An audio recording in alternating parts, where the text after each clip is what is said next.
Silvia, querida, Olá, boa noite. gente. Boa noite. Você me ouve? Você me vê bem? Tô te ouvindo bem. E você?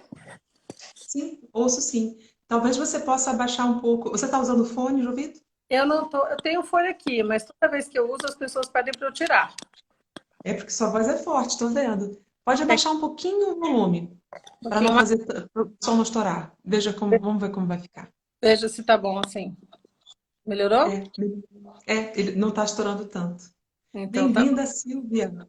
Muito Bom, obrigada. gente, gostaria de apresentar brevemente a Silvia Barros. Silvia Barros é psicóloga, ela tem um canal no YouTube que ajuda muita gente, tem uma trajetória que ajuda muita gente. E você sabe, Silvia, que eu cheguei até você através do Enneagrama. Eu tenho uma aluna que um dia chegou na sala de aula e disse: Carol, eu encontrei uma coisa que traz muitas respostas. Eu disse: Ah, é? O que é? Enneagrama. Aí eu disse: Vamos procurar saber. E Google apareceu lá Silvia Barros explicando o que são os 9 eneatipos, né? Ó, já te adianto que eu fiz o teste, adorei, e eu sou o número 9. Isso explicou um monte de coisa da minha vida. Você é 9, eu sou 2. Ah, então, né? E a gente tem essa vocação para o cuidado, né? Para o cuidar dos outros. O 9 é o líder do futuro, né? Então, por isso que você tem toda essa liderança aí de fazer um projeto tão lindo como esse, né? Pois é, eu tenho muito gosto em servir e tenho muito gosto em também. Mas é estranho isso, e você me explicou lá naquele vídeo. Eu tenho muito gosto ao mesmo tempo de servir e de desaparecer no serviço. Quer dizer, é uma liderança invisível, digamos Sei. assim. Então, eu nesse instante estou inclusive coordenando uma campanha que eu tenho muito orgulho de falar, que é o Lírica Solidária, que, bom, nossos amigos cantores e eu sou professora, então meu ganho não interrompeu porque eu continuo ensinando. Mas a esmagadora maioria dos cantores que vivem de funções, né, de restas de ópera, cantam em casamento, eles estão sem trabalho. Então, nós estamos nos ajudando, está sendo muito lindo esse momento. Eu também achei muito lindo e agradeço demais o convite. Fiquei muito honrada de saber que você gostou do canal, gostou dos vídeos e que alguém da sua área, né, que eu acho uma coisa maravilhosa, acho lindo, sou extremamente fã desse dom incrível que vocês têm e que você se preocupou com esse assunto, que é um assunto tão delicado e que me Sim. escolheu para falar disso. Então, me sinto muito honrada, agradeço Nossa, imenso. Nossa, eu realmente, do que eu já vi, respeitando e agradecendo muito ao trabalho de outros, você tem uma didática, uma forma muito direta e muito eficiente de comunicar. E justamente, no Lírica Solidária, nesse momento, o meu desejo já vem de muito antes. A gente, inclusive, conversou e agendou esse nosso encontro antes do Lírica Solidária sequer existir. Mas o Lírica busca atender em nível material, psicológico, né, emocional psicológico, através de um batalhão de psicólogos voluntários que se ofereceram para atender aos cantores, porque sem trabalho a gente perde a noção de identidade, né? Então temos muita gente. Nesse momento de pandemia não é fácil, acho que muitas outras profissões também estejam sofrendo, mas existe essa frente. Então, nós temos essa frente e a frente pedagógica, para que os cantores não fiquem fora de forma, né? Possam retornar, depois de que cessar a pandemia, em boa forma e informados. E isso daqui que a gente está fazendo acaba se incluindo nesse contexto, sabe, Silvia? E eu acho que muito do que veio da experiência que tenho observado nesse serviço enfim, de atender, né, estar junto com os colegas, as cicatrizes, as marcas de uma vida de relacionamento abusivo, ela se manifestam, e nesse momento a coisa está realmente explodindo, né? Vindo muito à tona. E então existe o comportamento abusivo, existe o perfil de abusador, abusado, e uma hora é a pessoa, o abusador, o abusado se torna um abusador. No momento em que você usou a expressão personalidade narcísica, aquilo ficou muito claro na minha mente. Eu gostaria muito que a gente partisse desse ponto nessa nossa conversa. Uhum, ok. Acho que é importante mesmo definir essas diferenças e acho o termo narcisismo é um termo muito novo para muita gente. Muita gente não conhecia o que é um narcisista e o que é um abusador. Será que são a mesma coisa ou não? Então, acho que a primeira coisa é dizer o seguinte, né? Nem todo abusador é narcisista, porém todo narcisista é abusador. Como assim? muitas vezes uma pessoa é abusadora porque ela vem copiando o modelo de família que ela tem. Então, ela tem um pai que abusava da mãe, que fazia a mãe, sei lá, de escrava, de desqualificava essa mãe, etc. E ele cresce com essa ideia de que homens tratam mulheres dessa forma. E aí ele trata, eu estou falando homens, mas poderia ser o contrário, que fique bem claro, qualquer exemplo aqui pode vir como masculino ou feminino, né? E aí esse homem encontra uma mulher que também que ele refaz essa relação, ele reedita essa relação de abuso desta mulher. Então ele abusa dela também, como o pai dele abusou da mãe dele a vida toda, porque ele entendeu que esse é o modelo. Em algum momento, este homem pode, através de uma terapia, através de uma crise no casamento, através de algo, ter uma noção de que o que ele está fazendo é uma repetição de padrão do pai e que aquilo não é bom para ele, nem para a relação dele, e que ele gostaria de mudar. Então, essa pessoa é passível de mudança, vamos dizer, esse abusador. Se ele tem consciência, se ele tem percepção do prejuízo que causou o comportamento dele, não só para ele, como para outra pessoa, que às vezes é alguém que ele gosta. O narcisista não tem nada a ver. O narcisista ele tem um transtorno de personalidade e ele, inclusive, é uma pessoa que não enxerga o outro. O narcisista ele tem algumas características que eu acho que são muito importantes a gente dizer. A primeira delas é que ele tem uma sensação de grandeza. O narcisista acha que ele foi esculpido por Deus. Ele é um ser completamente incrível, maravilhoso, perfeito, e que as pessoas têm uma grande honra de conviver com ele. Seja o parceiro, seja a parceira, seja os filhos, sejam os funcionários, seja quem for. É quase que deveriam quase reverenciá-lo, porque ele é um ser superior, supremo. Então ele tem a certeza dessa grandeza, isso está dentro dele, né? A outra coisa é que ele é muito preocupado com o sucesso limitado. O narcisista adora um palco, ele precisa de palco, ele precisa de brilho, ele precisa de aplauso, e é uma coisa ilimitada, né? Ele é muito ligado na beleza, na estética, em ser colocado nesse lugar que ele acha que ele merece. Então, ele busca isso a qualquer preço, seja em que área for, mesmo se tratando de uma mulher, dona de casa lá, que você fala, poxa, essa mulher, o que ela está querendo? Sim, ela também busca um palco através do sofrimento, do coitadismo, que olha como ela sofre, olha como ela é coitada, etc. Então, claro que na sua área fica muito mais evidente a questão do palco, mas é em qualquer área. Sim. Sim. No nosso caso aqui dos cantores líricos, de fato, você está descrevendo uma personalidade muito recorrente no meio, eu acho que no meio artístico, de uma forma geral, né? É algo que eu converso muito com os meus alunos. Sobe no palco pela razão certa. Sobe no palco para abençoar teu público. Não para usar o teu público como escada ou, enfim, usar da presença das pessoas para se validar tolamente. O público é muito inteligente, o ser humano tem uma inteligência, tem uma perspicácia, ele sabe quando está sendo usado e ele sabe quando está recebendo algo de coração, de bom grado. O caso é que a gente tem um momento acontecendo agora entre os jovens, entre os estudantes, e eu observo esse movimento assim com pesar, mas ao mesmo tempo com alguma ponta de satisfação, porque os jovens não estão aceitando a conduta abusadora, como é que a gente fala? Abusadora? Abusadora, tóxica. A conduta abusadora. A conduta abusadora dos mestres, né? E dentro do nosso setor, a forma como a gente aprende é no aprendizado um a um. Você me ensina, enfim, eu aprendi com você e vou transmitir um a um. Então, fecha a porta um a um. Esse jogo aqui, ele pode ser lindo, ele pode ser um verdadeiro momento de crescimento e de... Eu entrevistei uma artista genial, um dos maiores mezzosopranos do Brasil, a Ana Lúcia Benedetti, e ela passou a live descrevendo o que foi esse jardim, foi o encontro entre ela e a mestra dela. Mas nem sempre é assim que a coisa funciona. Muitas vezes se desenrola em um relacionamento de codependência, enfim, eu não sou psicóloga, não sou da área, mas eu farejo isso. Um não larga o outro, os dois estão doentes e não se largam. Ou relações onde você vê claramente esse desnível, né? Alguém que tiraniza o outro e o outro que não tem forças para sair. Quer dizer, tem alguma coisa muito séria ali acontecendo. E deixar o mestre.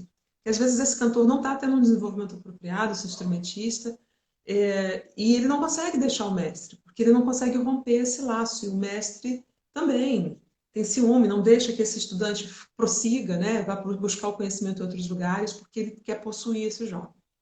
Então, isso está muito na história, Silvia. A gente conhece as histórias, sei lá, do pai de Beethoven que espancava o menino porque queria que ele tivesse uma alta performance. A gente mistura aí também essa cobrança de performance, né, como pretexto para todo esse abuso. Fala um pouquinho para a gente, por gentileza. Sim. Eu acho que é importante dizer assim, né? Existe, então, um perfil da vítima do abuso e existe um perfil do abusador. Quem é essa vítima que você está dizendo aí que não larga o mestre, não larga o tutor, que não consegue sair dessa relação tóxica, abusiva e narcisista, né, narcísica? Por que essa pessoa não consegue sair? Por que ela enxerga às vezes ou não enxerga ou não percebe, né? Existe, obviamente, uma reprodução de um padrão. Então, normalmente, essa vítima, ela tem duas características muito importantes. A primeira dela é que talvez ela venha já de um lar onde já exista algum tipo de abuso. Então, ela já foi abusada, e não estou falando só sexualmente, ok? Pode não ter nada a ver com questões sexuais. Pode até haver, mas pode não ter nada a ver. Mas ela já teve uma relação abusiva de um pai narcisista, uma mãe narcisista. Ela vem de uma relação onde ela não foi vista, ela não foi enxergada enquanto filho, ela passou em branco e ela cresce com uma carência gigantesca. Ou ela se acostumou com esse padrão, onde, por mais que ela fizesse, a mãe não a enxergava, a mãe não a via, a mãe não dava amor a ela, não reconhecia e não aprovava, não validava. Então, essa pessoa tem uma tendência gigante a repetir isso no trabalho ou na relação amorosa. E a outra coisa é quando a pessoa é muito empata. O que é uma pessoa empata? É uma pessoa que tem uma capacidade imensa, além do normal, de enxergar o bom nas pessoas. Então, ela não só se coloca no lugar das pessoas, como ela enxerga só o lado bom das pessoas. Então, ser muito empático, às vezes, é um problema. Né? Então, é bom, mas às vezes é ruim. Então, quando você fala, não, essa pessoa explodiu aqui, quebrou a casa inteira. Ah, mas é porque ela estava nervosa, eu entendo, né? Ela saiu de si, etc. Então, muitas vezes você contemporiza muito isso. E o que acontece é que quando junta as duas coisas, essa pessoa vem de um lar onde há uma mãe ou um pai narcisista, e além de tudo, ela é uma pessoa muito empata, aí ela é a presa perfeita, é a festa total para o narcisista. Então, tanto ela, e por isso você fala de codependência, é isso mesmo, tanto ela vai buscar um narcisista, inconscientemente, é claro, quanto o narcisista já fareja a vítima. Porque como o narcisista não tem nenhum tipo de sentimento, ele não tem empatia nenhuma, ele tem zero empatia, ele só pensa e ele fica ali arquitetando e ele enxerga as pessoas como coisas. Pessoas nunca são pessoas para o narcisista, não existe essa visão de pessoa. Para a gente que não tem isso, é até estranho pensar, mas é como se você olhasse agora para um vaso. É assim que ele entende um outro ser humano. Ele entende que é alguém que está ali para servi-lo, para trazer a ele algo de útil. Então, ele se utiliza das pessoas enquanto for conveniente para ele. Então, o narcisista, ele é muito inteligente, ele tem toda uma técnica de sedução. Então, eu vou tentar aqui ousar, bem ousar mesmo, dar um exemplo dentro da sua área. Por exemplo, olha, a Carla está perguntando, o narcisista seria um psicopata? Olha, nem todo narcisista, nem todo narcisista é psicopata, mas todo psicopata é narcisista. Acho que não sei se fica claro explicar dessa forma. Voltando então, dando aqui um exemplo na sua área, seria como se fosse assim, alguém que super elogia um cantor no começo, um mestre, né? Posso chamar assim, um mestre, um tutor, que extremamente elogia e diz que aquela pessoa tem uma voz única, que aquela pessoa é maravilhosa, que quando ela canta isso e aquilo, e que ela tem todo o potencial para ser a estrela e para ser a número um. E essa pessoa, ela se sente nesse momento como ela vem desse processo todo, de um lar onde há um narcisismo, né, e dessa empatia toda, ela se sente especial, ela se sente querida, ela se sente validada. Ela diz, poxa, alguém me viu. A minha mãe que não me viu a vida inteira, e essa pessoa que está aqui, que nem é da minha família, está vendo qualidades em mim que ninguém nunca viu. Então, há um encantamento, uma sedução, como se fosse uma paixão mesmo, né? Como se fosse um romance. Há um encantamento e essa pessoa fica bioquimicamente afetada. A vítima, ela é uma dependente química. Ela tem exatamente os mesmos padrões de um dependente químico, porque ela fica dependente química. Dependente química em que sentido? No sentido de que causa bem-estar nela. E ela se vicia nessa sensação, nessas endorfinas, né? Nessa sensação de bem-estar que ela tem quando ela recebe todos esses elogios e todo esse incentivo para que ela continue dizendo que ela é maravilhosa. E aí, depois que ele fez essa fase do encantamento, ele começa a fase do abuso em si. Então, tem dia que bate, tem dia que assopra, tem dia que critica e critica feio, né? Coloca a pessoa lá embaixo, é uma humilhação constante. E a pessoa começa a ficar confusa. E por isso vem essa codependência, porque a pessoa fala, poxa, mas por que será que ele falou comigo assim? E aí dentro dela ela pensa assim, acho que o erro foi meu. Ela se culpa por isso. Ah, eu errei aquela hora. Eu acho que eu desafinei em algum momento. Ou ele me chamou e eu não levantei imediatamente. Qualquer coisa que seja vira uma culpa. Qualquer detalhe bobo vira uma culpa, né? Ou então ela começa a falar assim, poxa, ele falou assim comigo porque ele quer meu bem.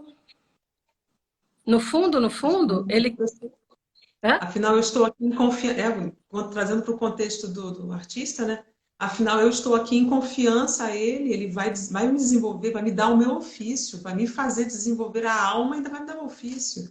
Tem que ter É. confiança total nele. Eu E acho ele que eu é me que não estou dentro do escolheu. processo. E ele me escolheu. Ele falou para mim que eu vou ser a primeira. Então, eu tenho que pagar um preço caro por isso. É lógico. Não pode ser Sim, barato ser a primeira. Na minha casa não fui nem vista. E aqui sim. ele diz que eu tenho muito futuro, né? Eu vou pagar qualquer preço por isso.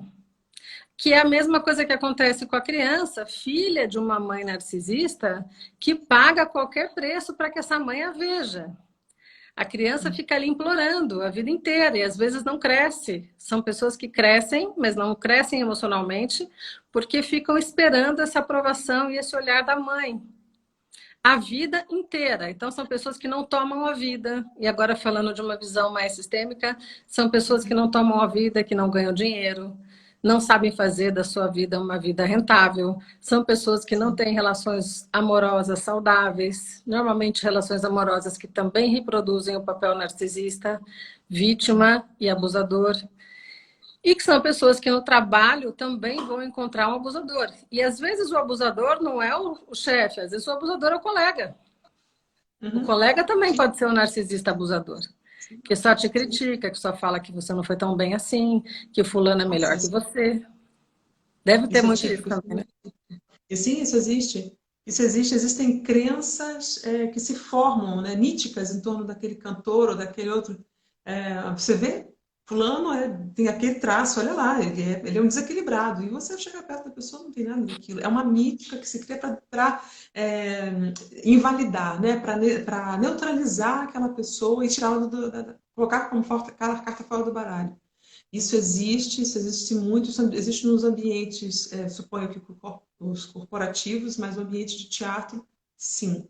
Tem uma coisa que eu gostaria de te perguntar, que é, o WhatsApp, quando a gente estava conversando, eu te citei o caso, não vou citar nomes aqui, naturalmente, de uma jovem que, num ambiente de masterclass, para o pessoal que não é do meio de artes, né? Masterclass é quando você canta num teatro ou num espaço grande, com um pianista, enfim, é uma simulação de apresentação e um professor, que é um master, né, que já tem uma carreira, uma história, e que vai lá na frente de todo mundo fazer correções, fazer sugestões, enfim, para que você melhore.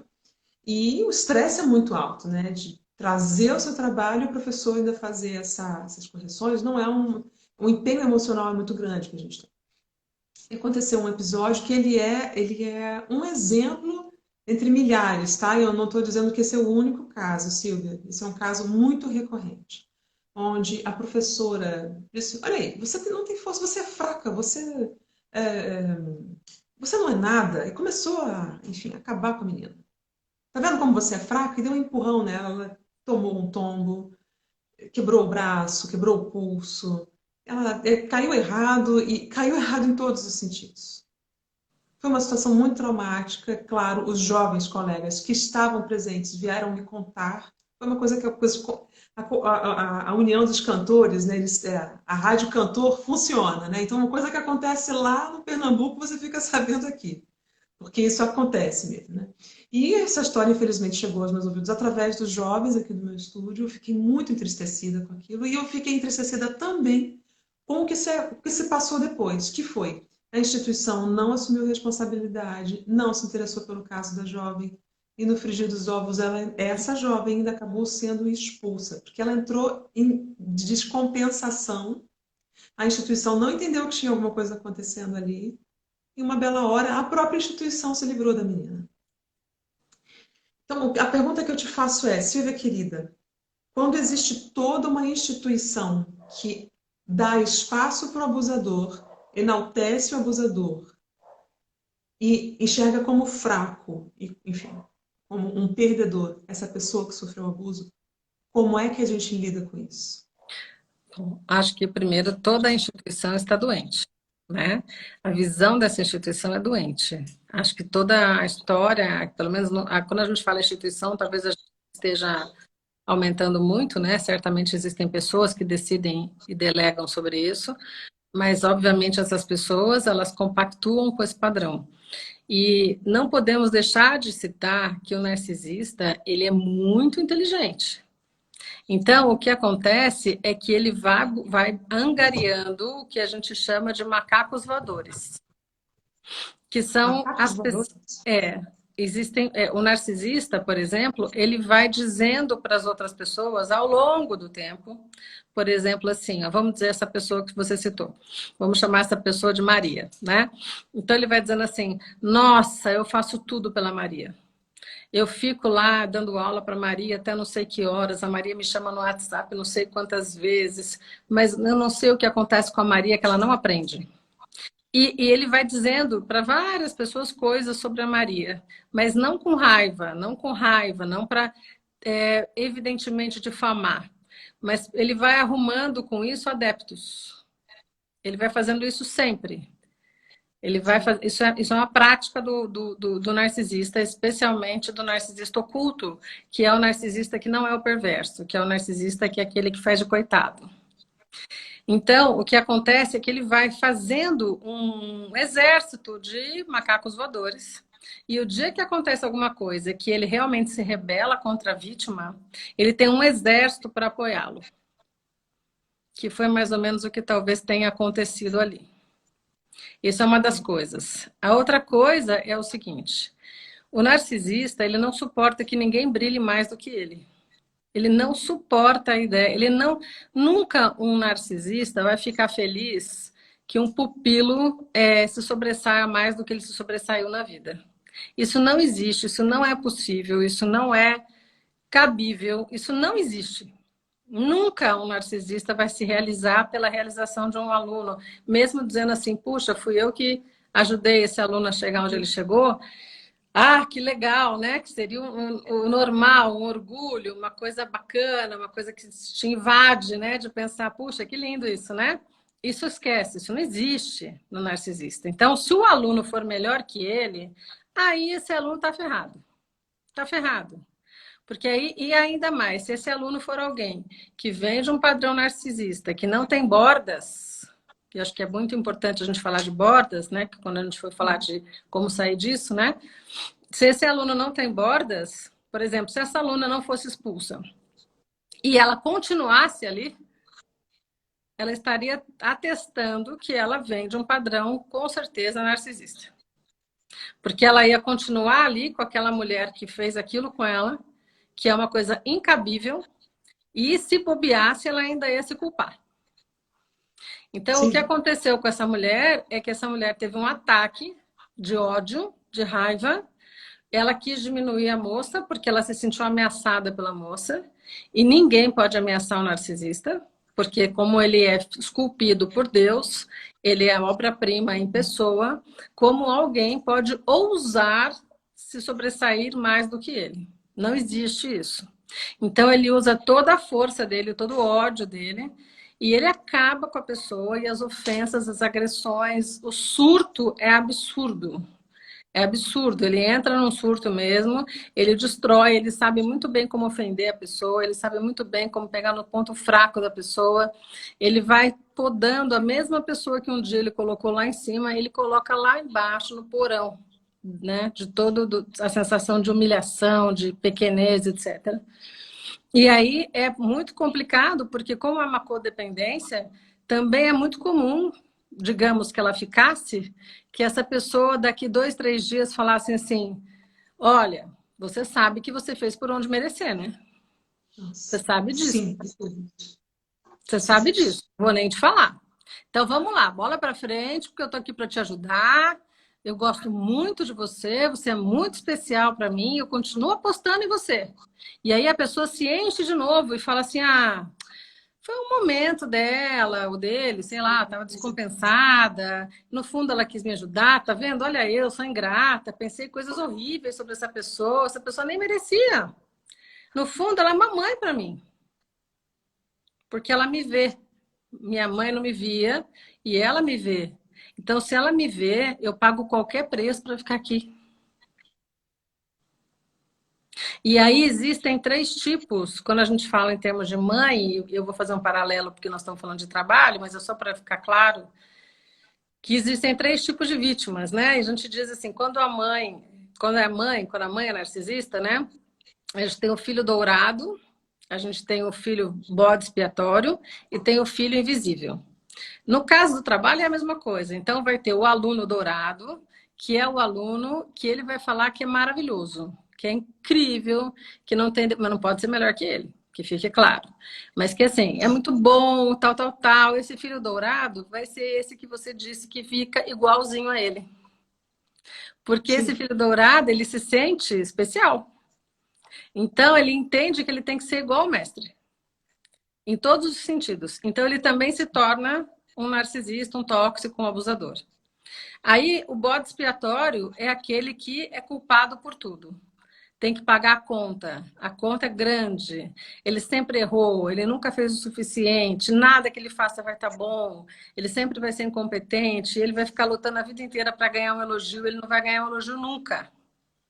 E o invisível é aquele que é invisível. Então, normalmente é aquele que fica lutando para ser visto. Olha, olha eu aqui, me vê cantar, pelo amor de Deus, fala alguma coisa do que eu estou cantando, me faz um elogio pequenininho que seja, porque normalmente foi o filho que também não foi visto. Ou seja, os 3 sofrem. Não tem nenhum aí feliz. Mas certamente o Sim. bode expiatório é o mais afetado com tudo isso. E é possível que esse bode expiatório seja justamente o cara mais talentoso ali da equipe. Sim, Que é ele o mais está fazendo. esforçado. É o mais Uhum. esforçado. Normalmente é o mais esforçado. E às vezes, enquanto filho, é o filho que sustenta os pais financeiramente. É o filho que Sim. cuida dos pais em termos de saúde. Normalmente o bode expiatório ele paga um preço muito alto financeiramente e emocionalmente para que essa mãe valide ele. E depois ele vai Sim. trabalhar, ou ele vai se casar, e ele vai buscar essa validação no marido, na esposa, no patrão, no chefe, em quem quer que seja. Ele precisa ser visto, né? Ele precisa ser validado. E aí a tendência desse bode expiatório encontrar um parceiro narcisista é gigantesca. E Parceiro artístico também, né? Lembrando sempre aqui mas a minha pergunta, né? Eu acho que, porque eu estou entendendo, o que se aplica em sistemas familiares se aplica também em sistemas de ambiente de trabalho, né? Então, o meu parceiro, enfim, meu parceiro de vida, a gente pode transpor isso para o meu parceiro artístico, o meu pianista, o meu enfim, aquele músico que está sempre comigo, o meu maestro favorito, enfim, cada um dentro do seu contexto, né? O maestro. E aí é que tá. E a gente entra agora. Não, pera, tenho duas perguntas importantes. Deixa eu fazer aqui. Tinha vindo à mente antes, Silvia. É a seguinte: pegando carona na coisa do abusador, tem uma história de palco que eu gostaria que você também comentasse, para que a gente entendesse o que aconteceu, que é uma história em 1 milhão também. Claro. Estava eu cantando uma ópera, estava no camarim esperando minha entrada, minha colega, que estava dividindo o camarim comigo, entra perturbada dizendo: Fulano, nosso colega, ele passou a mão dentro da minha coxa e ele pegou o meu sexo na cena. Quando a gente foi para a coxia, eu disse: Cara, você tá maluco? O que você tá fazendo? E ele disse: Eu não fiz nada, você tá louca. E ela veio para o camarim perturbada e chorando, dizendo: eu acho que eu tô louca. E aí, Silvia? Típica. Típica. Você está confirmando o que eu acabei de falar. Típica. Abusada em cena. Ela em cena na frente do público. Ela foi abusada É, e chegou no camarim dizendo: Ai, meu Deus, eu acho que eu exagerei com ele. Eu gritei com ele, eu perdi isso. a linha. Isso. Porque o que acontece? Há uma despersonalização da vítima. A vítima entra num cativeiro, que esse cativeiro é montado pelo abusador, né? Começa lá na sedução, como eu falei, né? E depois começa nessas relações que horas são incríveis, de boas e cria uma dependência química. Tudo isso vai criando o cativeiro. E a vítima, ela começa a desenvolver quase que uma síndrome de Estocolmo, entendeu? Ela se apaixona pelo abusador. E aí ela começa a achar que ela tá louca. Por quê? Porque o abusador começa a dizer para ela assim: eu não gosto disso que você faz. Dá para você fazer de tal jeito? E ela fala: dá. Aí ele fala: agora tá muito melhor. Muito melhor. Fiquei feliz com você agora. Aí ela fala: ele ficou feliz comigo. Que bom. Então ela se alimenta, que a gente fala de migalhas. Né? Eu chamo de galinha, tem uma colega que chama de pomba, né? Eu falo que a galinha fica ciscando ali, né? E a pomba que se alimenta de migalha. Então, tanto faz, ou a galinha ou a pomba, tanto faz, se alimenta de migalhas, porque qualquer migalha serve para quem não tem nada. E aí ela fica ali naquela situação onde qualquer tipo de elogio, de qualquer coisa assim, é uma migalhinha que é muito para quem não recebeu na infância, em casa. Por isso que não tem como não falar da família, porque são reproduções de padrão, né, que a gente faz. E aí essa sua colega, provavelmente, ela já vem de N histórias de abuso. N histórias, né? Então, a sensação é assim, eu tô sempre errada. Porque se eu fosse uma boa coisa, ou uma boa pessoa, ou se eu fosse certa, a minha mãe não teria feito o que ela fez comigo, meu pai não teria feito o que fez comigo. Então, o que essa pessoa fez comigo é normal perto do que eu já passei, entendeu? E eu tô super errada, como sempre estive errada. Minha mãe sempre me desqualificou. Então, qualquer pessoa que me desqualifique está dentro do meu escopo emocional. É isso que eu sei lidar. E qualquer pessoa que me valorize, eu não sei lidar com isso. Então, eu descarto essa pessoa não serve. São pessoas, inclusive, que têm dificuldade em receber elogios de outras pessoas. Elas não acreditam. Se vem uma pessoa, digamos, saudável e diz para ela: você é muito competente, você é muito boa, você é isso, você é aquilo, ela por dentro faz assim: sabe de nada. Quem sabe é ele, que falou para mim que eu cantei péssimo hoje. Que eu fui péssima hoje. É ele que sabe, ele que é bom. Porque ele é o meu mestre, ele que é bom. Então, essa moça, ela está completamente doente, né? Porque a vítima, ela está doente, a gente chama de vítima porque a sensação, né, do estresse pós-traumático é a mesma coisa, é a mesma sensação de sair de um campo de concentração mesmo. A pessoa tem que se refazer inteira. Ela tem que refazer a personalidade dela do início. Ela não sabe nem mais o que ela gosta de comer. Quando você tira a vítima do cativeiro, isso não é uma coisa fácil de fazer, que fique bem claro aqui, isso é um processo terapêutico longo, porque não é simples. Você falar para ela: viu, você é uma vítima de narcisismo, saia deste cativeiro, ela não entende nada. Ela não entende, ela não tem capacidade de compreender isso. Ela acha que você está jogando contra ela, que você está com inveja, que você queria estar no lugar dela, que você não é amiga dela, porque se você fosse, você não falaria isso. que você não conhece o chefe dela, o patrão, o parceiro, quem quer que seja, porque se você conhecer, se você entender que não, ele é bem intencionado. Então ela não acredita. E aí é muito complicado. Ela só vai buscar ajuda quando ela está num nível de sofrimento extremo. Sim. Ou adoece fisicamente. E é isso que eu ia te Perder dizer, a que é... voz, né? Perder a voz, quebrar o tornozelo, se machucar em cena, né? Isso são sintomas, não são, Silvia? Então, existem diversas sequelas de vítimas de narcisismo, né? Então, vou falar aqui em termos de transtornos mentais, emocionais, né? Então, por exemplo, ansiedade, depressão, fobia social, que é borderline, que é digamos, um dos mais graves, bipolaridade, estresse pós-traumático, isso tudo, toque, isso tudo dentro da parte emocional. Dentro da parte física, psicossomática, fibromialgia, problemas intestinais gravíssimos, gastrite, doenças autoimunes, hipotiroidismo, transtornos alimentares, etc. Né? Em termos existenciais, um vazio, né? Uma criança ferida imensa, né? Uma criança que está extremamente ferida e não teve amor, não recebeu o amor dos pais, não se nutriu de amor. Então, é uma pessoa que tem um vazio existencial muito grande, uma dificuldade em se relacionar com pessoas absurda, tanto socialmente quanto afetivamente, porque claro que vai repetir o padrão sempre. Muita dificuldade em se vincular com pessoas em geral, não faz vínculos porque são desconfiadas. Muita dificuldade em amar, sabe? Acham que qualquer pessoa depois quer usá-las. Na verdade, não tem amor de verdade, não existe, porque não aprendeu essa linguagem. Uma baixa estima imensa, um perfeccionismo absurdo, porque, claro, para agradar essa mãe tinha que ser perfeita. E aí, como essa mãe nunca diz que está bom, eu vou ficar lutando a vida inteira para ser perfeita, ser perfeita, ser perfeita, ser perfeita, porque nunca tá bom, porque nunca tá bom, porque nunca tá bom, porque essa minha mãe não me valida, e aí eu fico buscando essa validação o resto da vida. Então você desenvolve um perfeccionismo que é doentio, né, que é fora do normal, e também uma questão de crítica, muita crítica consigo mesmo e com os outros, né, extremamente crítica. Se cobra demais, tem um transtorno explosivo intermitente que não sabe por quê, não controla suas emoções, que se desequilibra por qualquer coisa. Então, pessoas que brigam no trânsito, descem do carro, quebram o carro do outro e depois se arrependem, sentem uma culpa gigantesca. Não sabem por que fizeram isso. Uma raiva e uma mágoa muito grande e que a própria pessoa não consegue entender por quê. De onde vem essa raiva, de onde vem essa mágoa?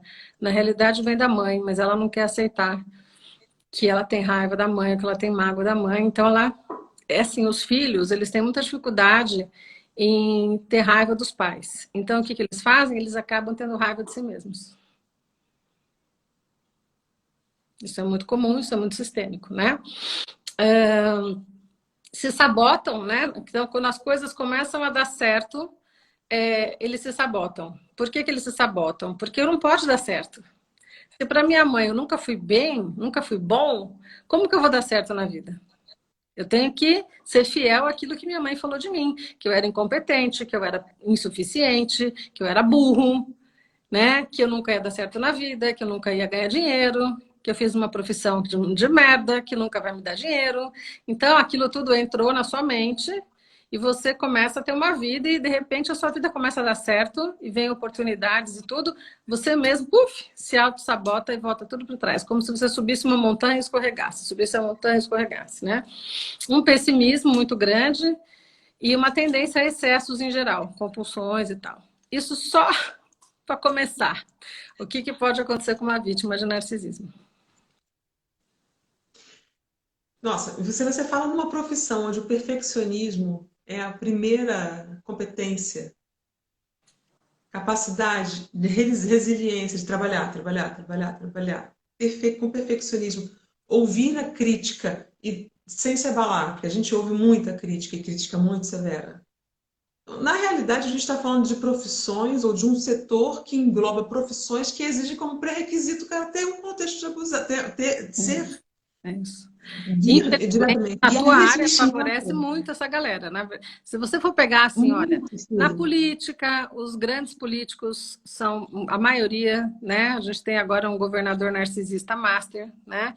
A gente tem na área da cirurgia, os cirurgiões, tem muito cirurgião narcisista mesmo perverso, psicopata. Então, assim, a gente tem muitas profissões, digamos, que favorecem mais que eles escolham isso, porque eles gostam de palco. Então, não quero dizer que todo mundo que brilha é narcisista, não é isso. Mas, assim, essas pessoas que buscam profissões em que... Estou falando palco no sentido genérico, né? Não é só no palco agora. Mas, assim, todas as profissões Holofotes, que né? buscam esses holofotes, essa coisa de estou em evidência, normalmente, dentro dessas áreas, tem muito psicopata. Muito. Nossa, e pensando, por exemplo, nas figuras, e a gente nem entrou, são 20 para as 9, a gente nem entrou em um binômio que eu queria trazer para você. Olha, gente, eu só queria fazer aqui um parênteses para falar o seguinte: a gente está abrindo o verbo. E eu sei que essa live vai rodar o Brasil. E eu fico muito feliz que a gente vai começar a falar a respeito disso, sem mistificações, que a gente realmente vai começar a acessar isso. Lembrando do que a Silvia falou, se tem isso acontecendo, isso é um sinal de que o sistema está doente. E a gente pode, já vou perguntar a Silvia com relação à cura. Mas agora eu quero te trazer um binômio, que é: você tem um perfil geral do estudante de música, do jovem artista no âmbito de música clássica, oriundo de projetos sociais, de projetos de resgate mesmo, que é o que a gente faz nas comunidades e favelas. De resgate, de oferecer uma outra possibilidade, um outro destino. Um ambiente onde a pessoa vive o abuso e nem sabe que aquilo é abuso, enfim, nem fareja que seja. Soma isso a personalidades de maestros, diretores, figuras de proa que têm psicopatia, e você descrevendo o psicopata, descrevendo o narcísico, você está falando de muitas das pessoas que estão como figuras de proa. Você junta a fome com a vontade de comer. Ah, Então, mas fazendo aqui um paralelo com... Carol, Carol, é assim em Hum? tudo, não é só nesse âmbito, né? É assim em tudo. A gente tem uma tendência imensa a repetir padrões, sejam eles quais forem. Nós estamos falando aqui hoje de narcisismo, de relações tóxicas, mas qualquer padrão que seja. Então, quando você, por exemplo, vem de um padrão onde todas as mulheres se submetem aos homens, digamos, um padrão machista, um padrão extremamente autoritário, é óbvio que se você é mulher nesse padrão, a sua tendência é repetir esse padrão. Você encontrar um homem que também vai abusar de você. Ah, pode ser que você saia dessa saga? Pode ser sim, você tem chance de sair, mas se você acordar, se alguém te falar alguma coisa, se você se despertar para isso, o que poucas pessoas fazem. Se você for para uma terapia, se você for para uma coisa de autoconhecimento, pode ser que você quebre o padrão. Mas a Sim. natureza humana é uma natureza de repetição de padrões. Então, o que acontece é que esse pessoal que vocês resgatam, esse pessoal mais simples, que normalmente não é mesmo visto pelos pais, não estou generalizando, existem mães incríveis e existem mães que têm tudo para ser incríveis, são péssimas, né? Não tem nenhuma generalização nisso. Mas é muito comum, porque são pessoas que, às vezes, até por terem que trabalhar o dia inteiro, porque não ficam mesmo com os filhos, porque criam o filho igual galinha, né? Não tem noção de o que é educar, e sim de criar. Criar e educar são coisas muito diferentes, né? Então, o que acontece? Muitas vezes esse filho, filho de um pai que bate, que espanca, que bate na mãe, que bate nele, que bateu na mãe na gravidez, etc., que é um pai extremamente abusivo, essa pessoa já se acostumou, a psique dela já se acostumou a viver num ambiente de conflito, num ambiente de humilhação, num ambiente de abuso. Então, essa pessoa nem sabe viver na paz. Isso é muito comum acontecer com qualquer pessoa. Vamos pegar um outro exemplo. Um filho de uma pessoa que é bipolar, que não tem nada a ver com psicopata nem com narcisismo. Uma pessoa bipolar. Essa criança, quando o pai chega em casa, ela não sabe se o pai vem para dar um beijo ou para reclamar que o copo está em cima da mesa e quebrar a casa inteira. Ela nunca sabe. Todos os dias é uma surpresa. Ela fica naquele estado de... Meu pai vai chegar. Meu pai vai chegar. Esse estado, a psique se acomoda nesse estado. Uhum. A psique se acomoda nesse estado. Então, quando ela arruma um namorado, e esse namorado é muito da paz, ela termina com esse namorado. Ela não consegue ficar com esse namorado, ela acha esse namorado um chato. Percebe? E quando ela vai realmente se apaixonar, ela se apaixona por um padrão parecido com esse pai. Alguém que tem um temperamento oscilante, alguém que grita, alguém que desqualifica, alguém que é narcisista. Por quê? Porque ela se acostumou com a guerra. E se ela ficar na paz, ela não está em paz. Né? Então, claro, né, alguém está dizendo que é importante salientar, já falei, os padrões podem ser quebrados, mas não é fácil, que fique bem claro isso. Não é fácil quebrar um padrão sozinho. A constelação familiar é uma das coisas que ajuda imensamente a quebrar padrões. E a terapia também, é claro, mas a constelação, ela ajuda muito a quebrar essas repetições de padrão. É muito difícil, repito, uma vítima de que está no cativeiro, sair do cativeiro sem ajuda. Sim. Silvia, nos minutos, a gente tem cerca de 10 minutos de conversa ainda pela frente. Eu gostaria de que a gente agora começasse a percorrer um pouco das soluções. Porque, pelo pouco que já entendi, já pesquisei, quando um membro muda, o sistema muda. Quando mais membros vão mudando, o sistema vai se renovando. Vamos falar um pouco de novas práticas, nova pedagogia, novas interações, nova rede que a gente pode fazer? Não apenas, falando da minha área, mas eu acho que a gente pode semear essa iniciativa em nós mesmos e no mundo. Né? Vamos falar das boas práticas. Como? Como a gente sai? Bom, acho que vou falar um pouquinho sobre o que a vítima precisa fazer, depois a gente fala da prática, né? O que precisa acontecer com essa vítima. Em primeiro lugar, ela precisa aprender a colocar bordas. São pessoas que não têm bordas. O que a borda é? O seu limite, né? Você sabe exatamente, por exemplo, até onde alguém pode chegar com você. Até onde você diz assim, aqui não. Isso não. O que acontece é que a vítima de narcisismo, a codependente, ela não tem borda nenhuma.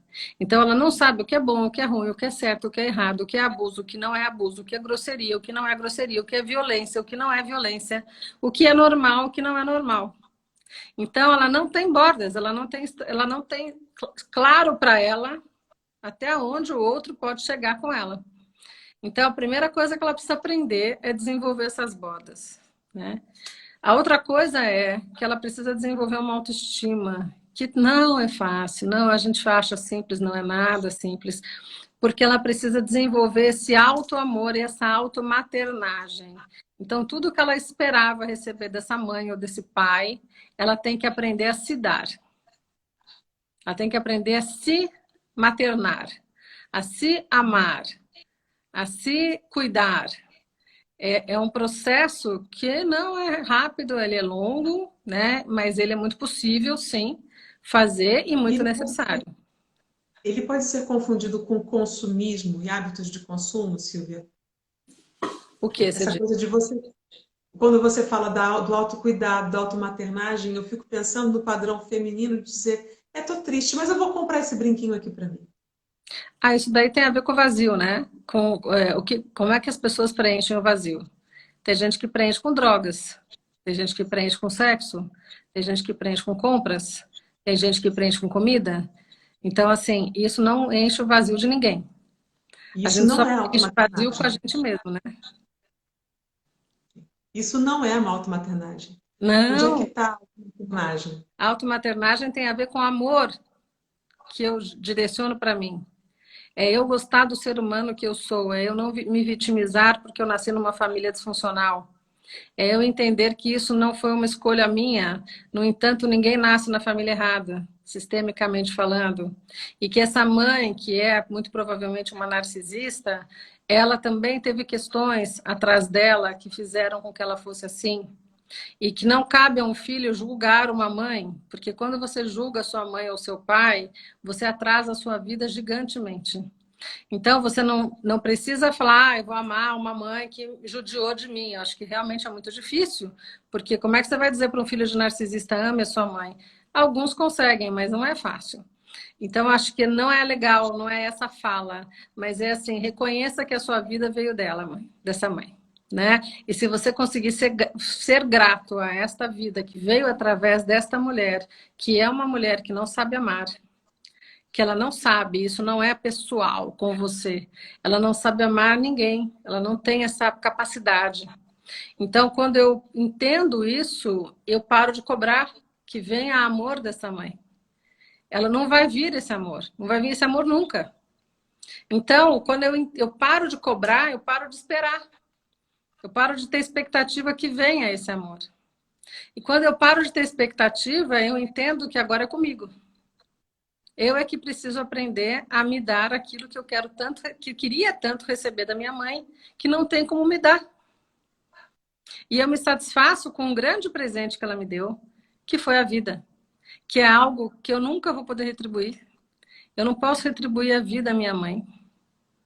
E ela me deu essa vida, e foi através dela que eu estou aqui. E se eu sou a pessoa que eu sou hoje, né, forte em muitas coisas, capaz em muitas coisas, também devo a essa mãe, que é uma pessoa que tem um transtorno mental. Então, quando você para de julgar, você aprende a receber o que foi possível. Você recebe o que foi possível no meu canal, sem querer fazer propaganda aqui no seu canal, do meu canal, mas no meu canal tem um vídeo muito interessante sobre isso, onde estão as moedas. Que é uma historinha que eu diria para quem se identificou que dê uma olhada nesse vídeo. A gente se contenta com uma coisa muito grandiosa, que foi a vida que a gente ganhou. Essa vida é incrível, né? A gente só pôde estar aqui graças a esses dois canais. E nós somos 50% nosso pai, 50% nossa mãe. E quando a gente tem raiva disso, se rebela contra isso, a gente não anda na vida. As coisas não caminham na vida. A sua vida financeira não anda, a sua saúde não anda, a sua vida emocional, amorosa não anda, nada anda enquanto você não toma os seus pais no seu coração, do jeito que foi, porque foi do jeito que foi possível. E aí você começa então a olhar para você e a se reconstruir desde o começo. O que eu gosto, o que eu não gosto, como é que eu vou acolher a minha criança ferida e pegar ela no colo e dizer para ela, minha criança, agora quem cuida de você sou eu. Eu posso cuidar de você, porque eu cresci e eu consegui chegar onde eu cheguei. E você que foi tão esquecida, e você que sofreu tanto, e você que ficou tão, tão sofrida, agora você acabou o seu sofrimento, porque agora eu cuido de você. E aí você faz essa criança se sentir viva de novo na sua criatividade, na sua espontaneidade, sabe? É incrível, assim, você se sente preenchida quando essa criança olha para você e sente confiança em você e se entrega para você. E por isso, então, agora falando de métodos, né? A terapia, não tenho o que dizer, a terapia é um processo mais longo, mas é extremamente necessário para quem é vítima de narcisismo e de relações tóxicas, mas também a constelação familiar, quando se quebra um padrão, porque muitas vezes esse abuso ele vem de um sistema familiar que sofreu muito abuso, de todas as espécies. Então, mulheres que sofreram muito abuso sexual dos seus pais, ou tios, ou sei lá o quê, tem normalmente nessa família da vítima, quando a gente põe esse sistema no campo, a gente percebe que houveram muitos abusos. E aí, como você falou, quando você começa a encaixar o sistema no lugar certo, você não só beneficia a você, como a outros tantos membros do seu sistema, que também vão ganhar muito com esse processo.